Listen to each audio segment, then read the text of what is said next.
Hello friends, Jharkhand intermediate स्तरीय संयुक्त प्रतियोगिता परीक्षा 2026 की फॉर्म को आप कैसे फिल करोगे, यहाँ पे मैं आपको step by step her process करके दिखाऊंगा।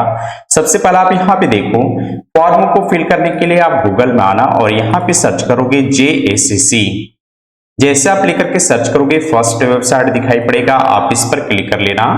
क्लिक करने के बाद में एप्लीकेशन फॉर्म वाले ऑप्शन पर क्लिक करोगे, नीचे स्क्रॉल करके आओगे और यहाँ पे देखना Jharkhand intermediate level combined competitive examination 2026 और यहाँ पे अप्लाई नाउ का ऑप्शन है, आप इस पर क्लिक करोगे। ओके वाले ऑप्शन पर क्लिक करना। अब आपके सामने ये पेज खुल करके आ चुका है, जहां से आप अपने फॉर्म को फिल कर पाओगे।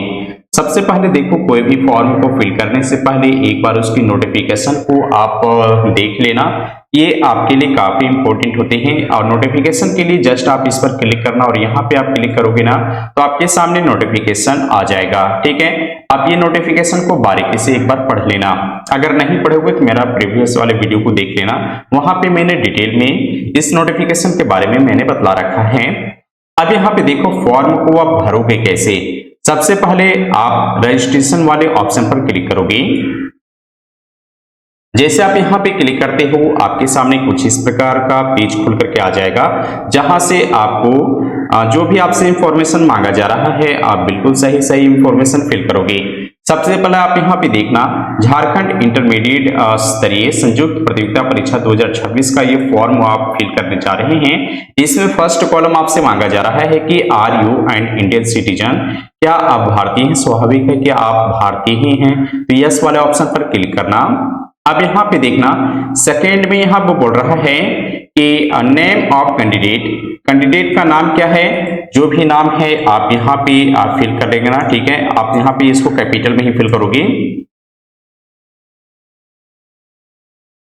ये फिल करने के बाद में यहाँ पे डेट ऑफ बर्थ पूछा जा रहा है, तो आपका जो भी डेट ऑफ बर्थ है, आप यहाँ पे स्क्रॉल जैसे क्लिक करोगे ना, तो आपके सामने कुछ इस प्रकार से इंटरफेस खुल करके आ जाएगा। ठीक है, जो भी आपका डेट ऑफ बर्थ है आप इस प्रकार से सिलेक्ट करोगे। ये करने के बाद में अब आपसे मेल आईडी मांगा जा रहा है। अब यहाँ पे देखना, एक चीज आपको ध्यान रखना होगा, मेल आईडी, ये जो आप जितने भी कॉलम फिल करोगे ना, ये आपके लिए काफी कंपलसरी कॉलम है, क्योंकि आप इस कॉलम में दोबारा से चेंज नहीं कर पाओगे। क्या क्या चेंज नहीं कर पाओगे? जैसे आपका नाम, date of birth, mail ID और फोन नंबर, इन चार चीज को आप कभी भी चेंज नहीं कर पाओगे। अगर किसी बाय चांस त्रुटि हो जाता है तो फिर आपका ये फॉर्म रिजेक्ट हो जाएगा। इसलिए कम से कम इस फॉर्म को आप सही से फिल करना। ठीक है, उसके बाद अगर अब नेक्स्ट पार्ट में अगर आपसे कोई त्रुटि भी होती है तो आप उसमें सुधार कर पाओगे, लेकिन ये चार कॉलम जो है ना, आपका कभी भी सुधार नहीं होने वाला है एक बार अगर आपने सबमिट कर दिया है तो सबसे पहले आप यहाँ पे आपका मेल आईडी आपसे मांगा जा रहा है। जो भी मेल आईडी है आप यहाँ पे मेल आईडी डालोगे और जनरेट ओटीपी वाले ऑप्शन पर क्लिक करके, ठीक है, अपना मेल आईडी को वेरीफाई करोगे। उसी प्रकार से मोबाइल नंबर है, आप मोबाइल नंबर आप यहाँ पे फिल करोगे और यहाँ पे जनरेट ओटीपी फॉर मोबाइल, जैसे आप इस पर क्लिक करोगे आपके मोबाइल नंबर पर एक ओटीपी जनरेट होगा और ये ओटीपी आप यहाँ पे फिल करोगे।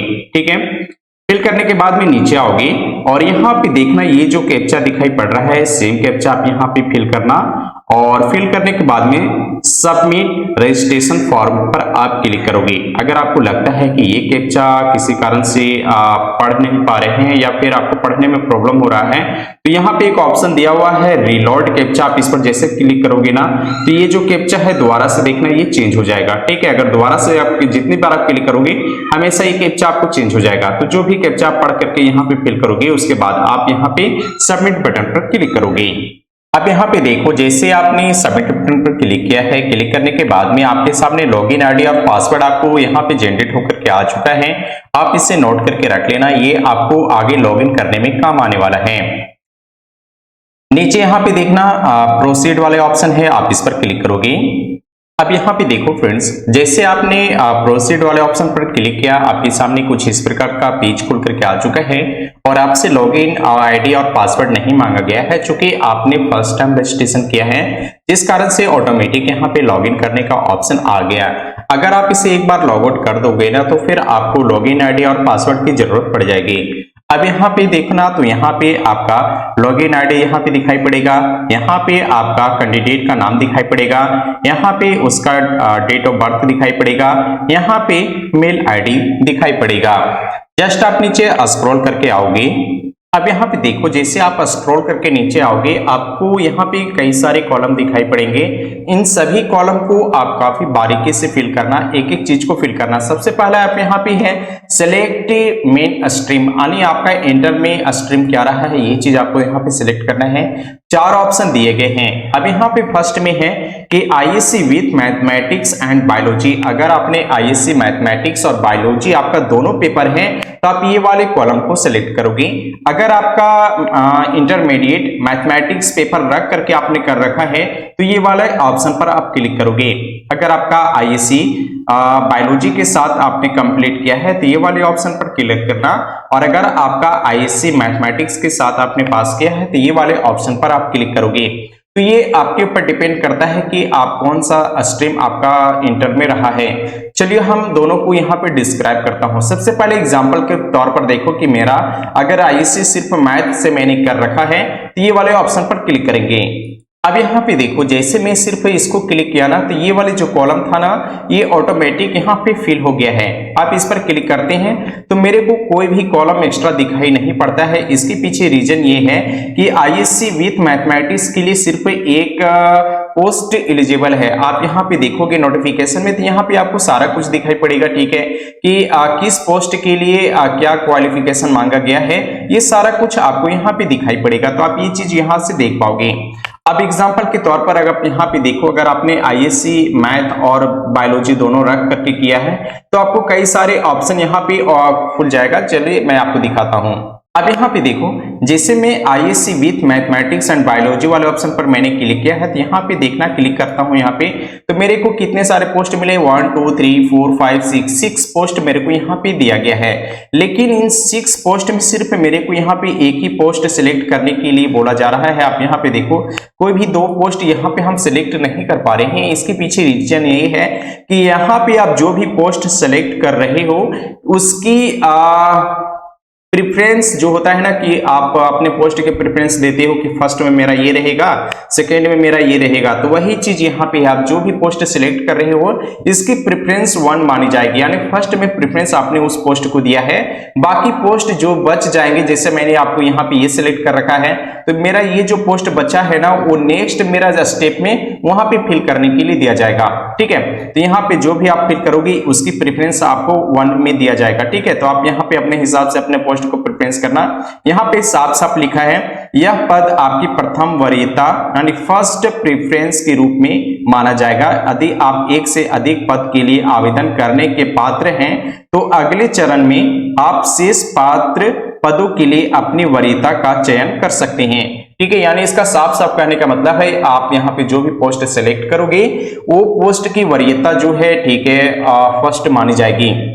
बाकी जितने भी पोस्ट बचेंगे उसकी वरीयता सेकंड में मानी जाएगी। तो यहाँ पे मेरा मैथमेटिक्स है तो चलिए हम मैथमेटिक्स वाले ऑप्शन पर क्लिक करते हैं। अब यहाँ पे देखो, जैसे मैं सिर्फ मैथमेटिक्स वाले ऑप्शन पर क्लिक किया ना, यहाँ पे मेरे को सिर्फ एक कॉलम ही यहाँ पे पोस्ट दिखाई पड़ेगा है। इसके पीछे रीजन ये है कि मैथमेटिक्स से सिर्फ गणित यहाँ पे देखना एक ही पोस्ट है यहाँ पे, ठीक है। तो जो भी है आपके पोस्ट के हिसाब से आपको यहाँ पे प्रेफरेंस ऑटोमेटिक यहाँ पे दिया गया है। नीचे यहाँ पे पूछा जा रहा है कि are you local resistance of Jharkhand. अगर आप झारखंड के निवासी हैं तो यस वाले ऑप्शन पर क्लिक करना, अन्यथा नो वाले ऑप्शन पर क्लिक करोगे। उसके बाद यहाँ पे देखना, आप पूछा जा रहा है कि रजिस्ट्रेशन सर्टिफिकेट नंबर, आपका जो भी रजिस्ट्रेशन सर्टिफिकेट नंबर है आप यहाँ पे फिल करना, और इसे कौन इशू किया है, ठीक है, एसडीओ है, सीओ है या फिर डीसीए जो भी है, आप यहाँ पे उनका नाम लिखोगे। उसके बाद यहाँ पे सर्टिफिकेट डेट ऑफ इशू यानी आपका सर्टिफिकेट कब इशू किया गया है ये चीज आप यहाँ पे फिल करोगे। अब यहाँ पे पूछा जा रहा है select your district of local residence, आप किस डिस्ट्रिक्ट से बिलोंग करते हैं, तो ये चीज आप यहाँ से सिलेक्ट करोगे। ये सिलेक्ट करने के बाद में अब आपसे पूछा जा रहा है कि रिजर्वेशन कैटेगरी, ठीक है, आपका रिजर्वेशन कैटेगरी क्या है, जनरल है, BC2 है, BC1 है, SC ST है, जो भी है आप यहाँ से अपना कैटेगरी को सिलेक्ट करना। ये सिलेक्ट करने के बाद में नीचे स्क्रॉल करके आओगे। अब यहाँ पे देखना डिटेल में फिर आपसे मांगा जा रहा है कि कास्ट सर्टिफिकेट नंबर है यहाँ पे फिल करना, और ये कास्ट सर्टिफिकेट कौन इशू किया है वो आप यहाँ पे लिखोगे। अगर कोई सीयू किए हैं तो आप यहाँ पे सीयू लिखना, अगर एसटीओ किया है तो एसटीओ लिखोगे, ठीक है। इस प्रकार से आपको यहाँ पे लिखना होगा। उसके बाद यहाँ पे देखना सर्टिफिकेट डेट इशू, आपका सर्टिफिकेट कब इशू हुआ है। आप जैसे क्लिक करोगे ना तो आपके सामने यहाँ पे कॉलम खुल करके आ जाएगा, आप इस चीज को फिल कर लेना। उसके बाद पर्सन विद डिजेबिलिटी, ठीक है, अगर आप पर्सन डिजेबिलिटी है तो यस पर क्लिक करोगे, अन्यथा आप नो पर क्लिक करना। उसके बाद ये आपसे यहाँ पे पूछा जा रहा है कि आर यू एक्स सर्विसमैन, अगर आप हैं तो यस पर क्लिक करोगे, अन्यथा नो पर क्लिक करोगे। उसके बाद are you eligible under sport quota, अगर हैं तो आप यस पर क्लिक करना, अन्यथा नो पर क्लिक करोगे। जेंडर आपसे पूछा जा रहा है आपका जो भी मेल है, फीमेल है या ट्रांसजेंडर है, तो ट्रांसजेंडर वाले को अदर है, अगर आप मेल हैं तो मेल पर क्लिक करना, फीमेल है तो फीमेल पर क्लिक करना। अब यहाँ पे पूछा जा रहा है पेपर टू लैंग्वेज, ठीक है, तो आपका पेपर टू लैंग्वेज जो भी आप रखना चाहते हैं इनमें से किसी एक पेपर को आप यहाँ से सेलेक्ट करके सेव और नेक्स्ट वाले ऑप्शन पर क्लिक करोगे। क्लिक करने के बाद में आप इस पेज पर आ जाओगे। अब यहाँ पे देखो, आप सबसे पहले आप यहाँ पे आपका सारा कुछ दिखाई पड़ेगा, जैसे आपका नाम हो गया, आपका डेट ऑफ बर्थ हो गया, और आपने फर्स्ट में जो पोस्ट आपने प्रेफरेंस चूज किया है ये आपको यहाँ पे दिखाई पड़ेगा। अब आपका देखो जो भी आपका इंटर में आपने जो भी अपना स्ट्रीम सिलेक्ट किया है, ठीक है, उसके अकॉर्डिंग जितने भी पोस्ट हैं वो बाद में आप सारे के सारे आ जाते हैं, ठीक है। तो वहां पे मैंने फर्स्ट में स्वास्थ्य पर्यवेक्षक को मैंने वहां पे फर्स्ट में प्रायोरिटी दे दिया था। उसके बाद यहाँ पे 2 पोस्ट मेरे को और मिले हैं, है ना, तो इन दोनों को फिल करना है। जस्ट आप इस पर क्लिक करोगे और क्लिक करने के बाद में आपका जो भी पोस्ट प्रेफरेंस चूज करना है आप यहाँ पे सिलेक्ट करना। उसके बाद थर्ड में आपको जो भी पोस्ट का प्रेफरेंस है इस प्रकार से आप एक एक करके सिलेक्ट करोगे। नीचे स्क्रॉल करके आओगे।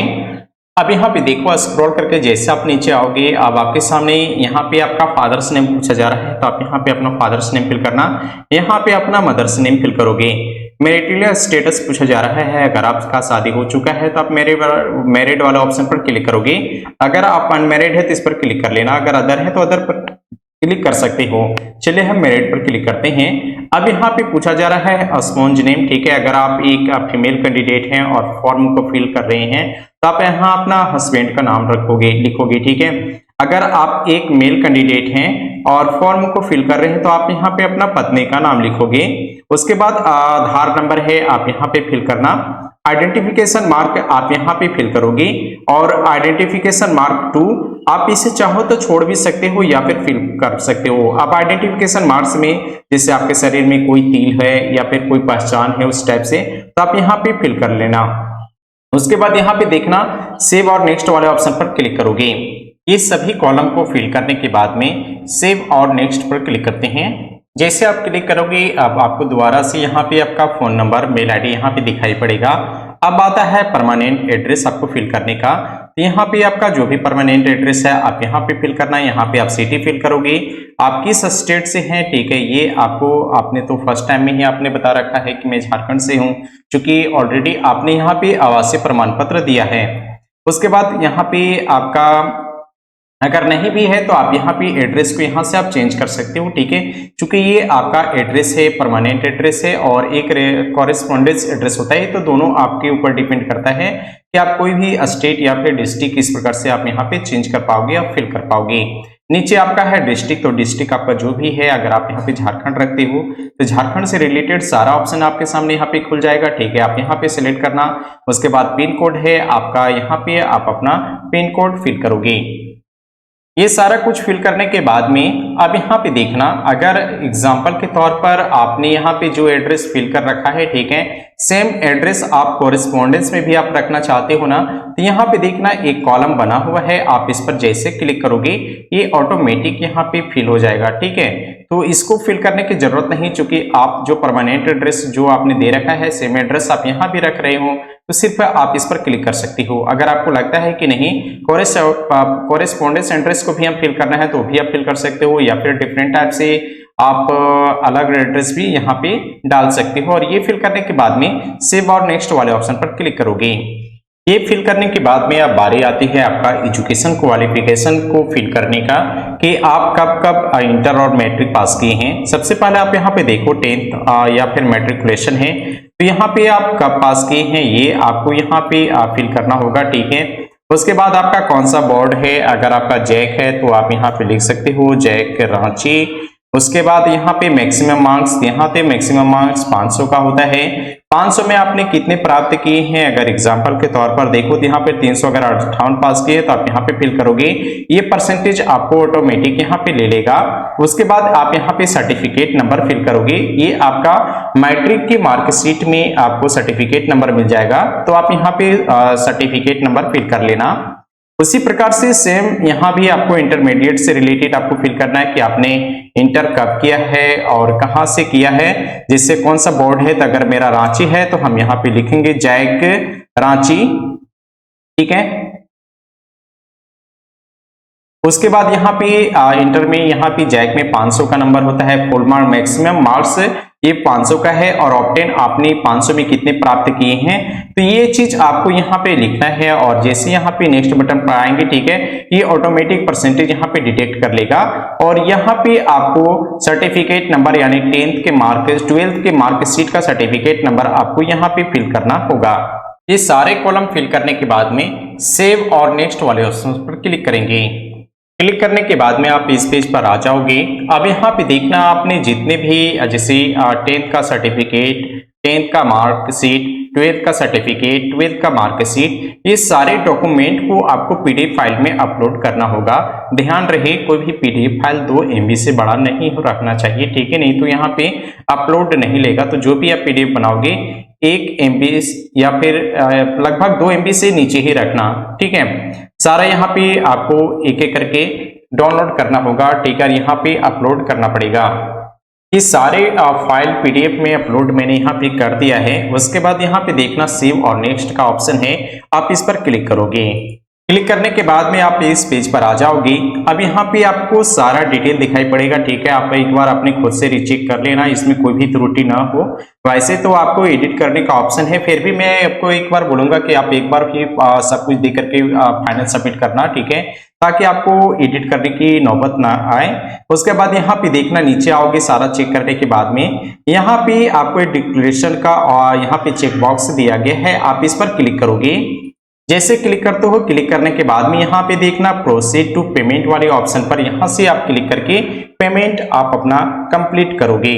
क्लिक करने के बाद में आप इस पेज पर आ जाओगे। अब यहाँ से आपको पेमेंट करना है, यहाँ पे आपको ऑर्डर नंबर दिखाई पड़ेगा, ठीक है। उसके बाद यहाँ पे एक्चुअल फी अमाउंट दिखाई पड़ेगा कि आपको यहाँ से कितना अमाउंट पेमेंट करना है, ये चीज आपको यहाँ पे दिखाई पड़ेगा, ठीक है। उसके बाद पे नो का ऑप्शन है, आप इस पर क्लिक करके यहाँ से पेमेंट कर पाओगे। जैसे आप इस पर क्लिक करते हो, अब आप एक नए पेज पर जाने वाले हो, जहां से आप अपना पेमेंट प्रोसेस कंप्लीट करोगे। यहाँ पे देखना अब आपके सामने कुछ इंफॉर्मेशन पूछा जा रहा है कि आप पेमेंट कैसे करने वाले हो। 2 3 4 ऑप्शन है, आपका कार्ड है, नेट बैंकिंग है। तो यहाँ पे हम यूपीआई ज्यादातर यूज करते हैं। जस्ट इस पर क्लिक करोगे, ठीक है। यहाँ पे क्लिक करने के बाद में, ठीक है, यहाँ पे एक चेक बॉक्स दिया गया है, ठीक है। जैसे आप इस पर क्लिक करोगे, आपके सामने QR कोड ओपन हो चुका है। आप यहाँ पे अपने मोबाइल से पेमेंट करोगे, और पेमेंट करने के बाद में आपका जैसे पेमेंट कंप्लीट होगा, आपका यहाँ पे फॉर्म फिल हो जाएगा। यहाँ पे देखो मेरा पेमेंट सक्सेसफुल हो चुका है। यहाँ पे ऑर्डर आईडी आपके सामने जनरेट हो चुका है, और रिस्पॉन्स मैसेज में लिखा हुआ ट्रांजैक्शन सक्सेसफुल, ठीक है। अब यहाँ पे देखो पेमेंट कंप्लीट करने के बाद भी अभी कुछ स्टेप और बचे हुए हैं फॉर्म को कंप्लीट रूप से फिल होने में। सबसे पहले आप यहाँ पे प्रोसीड वाले ऑप्शन पर क्लिक करोगे, आप दोबारा से इस लॉगिन पेज पर आ जाओगे। अब यहाँ आने के बाद में यहाँ पे आपको लॉगिन आईडी डालना है, यहाँ पे आपको पासवर्ड डालना है, जो आपको फर्स्ट रजिस्ट्रेशन के टाइम आपको जनरेट हुआ था, वो दोनों आप फिल करोगे। और फिल करने के बाद में साइन इन वाले ऑप्शन पर क्लिक करेंगे।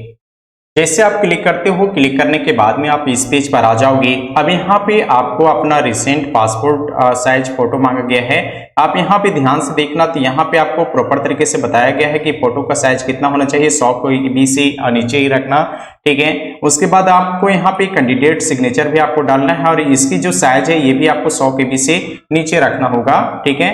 इसके लिए जस्ट आप यहाँ पे देखना चूज वाले ऑप्शन पर क्लिक करोगे या ठीक है फोटो और साइन दोनों अपलोड करोगे।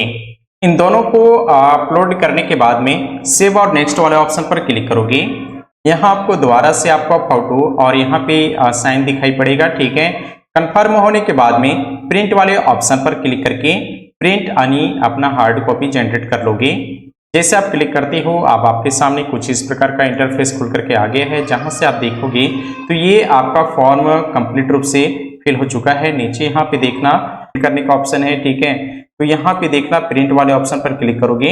जैसे आप क्लिक करते हो तो ये फॉर्म कंप्लीट रूप से फिल होकर के आपके सामने आ जाएगा, जहां से आप देख पाओगे कि आपने कौन कौन सा सर्टिफिकेट दिया है, क्या है नहीं है, ये सारा कुछ आपको यहाँ पे दिखाई पड़ेगा। अगर लगता है कि इसमें अगर कोई त्रुटि है, ठीक है, तो आपको एक डेट दिया गया है, उस डेट में आपको दोबारा से आप करेक्शन कर लेना।